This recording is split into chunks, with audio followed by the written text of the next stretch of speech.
ബഹുമാന്യരെ, ഇന്നത്തെ വിഷയം ചട്ടമ്പിക്കാവാണ്. ചട്ടമ്പിക്കാവ് എന്ന പേര് എങ്ങനെ ലഭിച്ചു എന്നുള്ളതിനെ കുറിച്ചൊക്കെ ഇപ്പോൾ ഇവിടെ വളരെ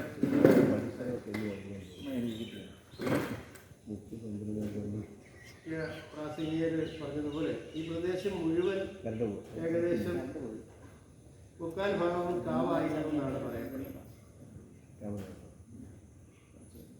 അത് ഓരോ സമയങ്ങളിലെ ആൾക്കാരുടെ ശൈലി അനുസരിച്ച് കാവുകൾ മാറ്റപ്പെട്ടുകൊണ്ടിരിക്കും. പക്ഷേ ഈ കാവ് നശിപ്പിക്കാൻ ആർക്കും തോന്നിയിട്ടില്ല. കാരണം എന്തെന്ന് പറഞ്ഞാൽ 100 വർഷം മുമ്പ് ചട്ടമ്പിസ്വാമികൾ പറഞ്ഞതുപോലെ അദ്ദേഹത്തിൻ്റെ പേരിൽ ഒരു കാവ് വരേണ്ടത് ആവശ്യമാണെന്ന് എഴുതി വെച്ചിരിക്കുന്നു. അപ്പോൾ ഈ കാവ് വിദ്യാധിരാജ ഇന്റർനാഷണലിൽ ഏറ്റെടുക്കുവാനും